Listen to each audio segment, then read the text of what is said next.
With Goku and Izuku, the two were surprisingly great people to team up against one opponent, as their fighting styles had meshed really well. Since Goku really liked to throw his power around, Izuku's analytical prowess had made the fight really tricky for Jiren, that he had to focus on the young man entirely, since he would become a threat if he was to stay longer. But there was just one issue: his new form, or whatever it was, had made him more easily capable of escaping any kind of attack that Jiren had thrown at him. The madman had launched hundreds of powerful strikes at him with his eyes, as the young man had dodged each and every one of them with a happy smile on his face. Receiving a kick to the face, Jiren had slid back a little as Goku had appeared and kicked him in the stomach, forcing him to fly backwards in the air. Izuku had appeared behind him through and cut up the arena floor, but when Jiren landed, it started to fall into the world of void below. As their teamwork started to ramp up even more, they all heard an explosion on the other side of the arena and saw a massive yellow explosion taking place. Vegeta's going full power on Toppo. Seems like he could defeat a god of destruction's candidate, Goku said, smirking at Jiren. If he was capable of defeating Toppo, then he was weak. Nothing more, nothing less, Jiren said, coldly, as Izuku landed behind the remaining Universe 11 member. You won't be winning this tournament, Jiren, give up. We won't be making sure that everyone remains erased for long, Izuku said, as Goku looked at him confused. What do you mean by that, young man? Jiren asked, as he looked at Izuku. What do I mean by that? Well, that's obvious. When we win the Tournament of Power, we will revive all those who were destroyed by the Omni Kings, Izuku said, as Jiren looked into Izuku's eyes. There has to be some kind of alternative motive behind that action. What are your true feelings about that? Jiren demanded as he attacked the boy. As Izuku dodged each strike with terrifying speed, as well as barely missing each dodge correctly, Izuku spoke up. I never really liked how the Omni Kings were wishing to destroy everything. What kind of hero would I be if I allowed him to completely destroy every single universe without putting up a fight? Izuku asked, as Jiren began to get a little angrier. There is no way that someone is that selfless. You need some kind of motivation in order to protect others. There is no way you can do so without it, Jiren called out, as Izuku jumped out of the way and landed on a rock formation as Jiren appeared before him. What motivation could I have other than the smiles of others? That's all I want from others, to smile when they see my presence. To be a hero is to not want anything in return after you save someone's life. You are to be there for someone even if they don't want your presence. To be a true hero, one must be willing to sacrifice everything they live for in order to become a hero. And I have a long way to go before I can truly call myself a true hero, Izuku said, as he dodged a strike from the remaining Universe 11 participant. Toppo of Universe 11 has been eliminated. There remains one participant from Universe 11 until the Tournament of Power. Not only that, but only 6 minutes remain from the Tournament of Power, the Grand Priest called out as Izuku was forced to dodge. As they fought in the middle of the arena, Izuku had made sure to place all his power into his movement so that he could keep going in his fight. Vegeta and Goku rejoined the effort to defeat Jiren when they fought harder than ever before. Jiren, because of Vegeta's interference again, had powered up even more to handle fighting 3 people, and soon enough Goku and Vegeta had lost most of their reserves of power as they were just in base form.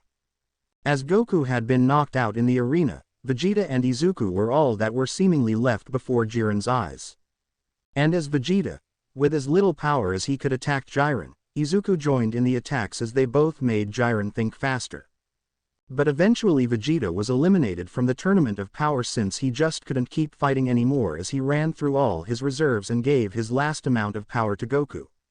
As Izuku was punted away from Jiren, the man went after Goku as he got back up from the ground, and as time seemed to slow down, the Saiyan had managed to fight Jiren for a time before he too ran out of strength to continue to fight. During this time frame though, Izuku had long ran out of power to keep up his new form. It was too taxing on him since it took way too much power to hold.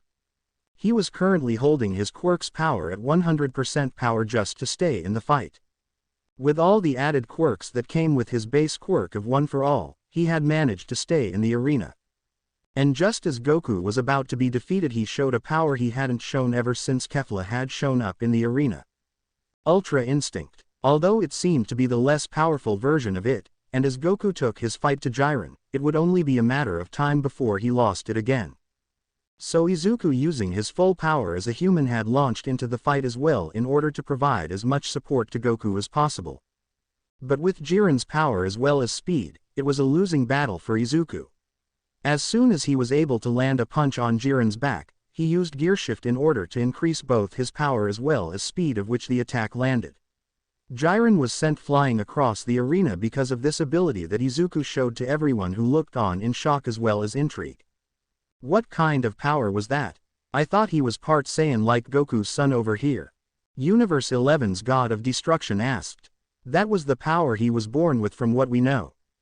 He had those abilities because of the fact that they were facets of his original strength, and he could use the other abilities he has in this fight, but only one of them would really be useless.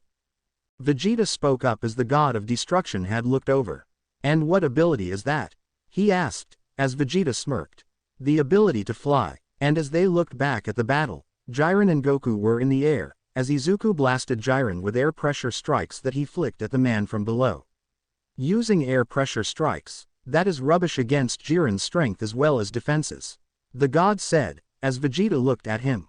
Izuku had been fighting as hard as he could in order to stay in the arena. He hadn't shown his other abilities since it would mean that they would know about all of his powers. But now wasn't the time to show his true powers within the world. As the battle rages on, Goku had managed to finally gain full control over the power of Ultra Instinct, as he now had a silverish white hair style in the base form he always looked like. His eyes were remaining the silver that they were before he mastered the power as he walked over to the now shell-shocked Jiren. Their battle continued as the Grand Priest had announced that there was now about 3 minutes left before the tournament was over, and Jiren had unlocked the rest of his power that he kept hidden. Izuku kept himself hidden as he regained as much power as possible to stay in the tournament of power. As he watched the fight between the two titans of this battle arena, he couldn't help but smile as Goku had the man on the run since he managed to transform into his full-powered UI state. But like good things must happen, bad things have to happen as well. Goku had defeated Jiren to the point that he couldn't release his full power anymore and was taking too long to take him out of the tournament. Izuku got up from the ground and made his way over to where the two combatants were located as Goku prepared his final strike against Jiren. But just as Goku was about to release his strike against the man, his entire body retaliated against him as the powers of a god started to fight back against him since he didn't have true control over his godly powers. Jiren had noticed how Goku's body started to fail him with the god ki, and he immediately looked horrified. But that was when the god of destruction of his universe spoke up. "Do it, Jiren. Don't let Goku win this thing," he cried out, as Jiren stood back up although a little dizzy. As Goku stayed on the ground as he tried to recover from his injuries of the godly display, Jiren spoke to him as he pointed a hand at Goku. "You were a worthy opponent. I will make sure to remember you when your universe is erased," Jiren said. Apparently, he had forgotten about a couple other fighters in the arena. As soon as he destroyed the area around Goku, the man fell down into the abyss of the void, seemingly eliminated from the tournament. But then a blast of air had sent Goku onto another platform nearby as Jiren looked over to see who had saved Goku. And it was revealed to be Frieza as the man had smiled over at him.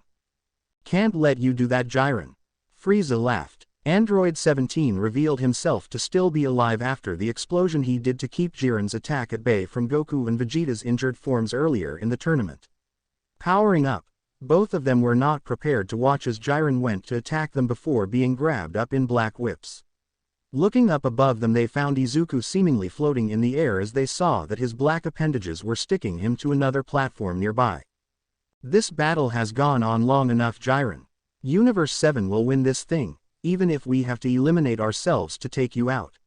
"Now 17 Frieza," Izuku called out, as both fighters had launched themselves at Jiren and grabbed him as Izuku threw all three of them out and into the void. As soon as the trio were sent out of the arena, there was no going back for them as everyone looked on in shock. Izuku pulled himself as well as Goku back into the arena at the top as Izuku panted heavily. "Damn, didn't think that those three weighed so much. I need to increase my weightlifting training again," Izuku mumbled to himself as he helped Goku up from the ground. As soon as everyone moved over to Goku and Izuku,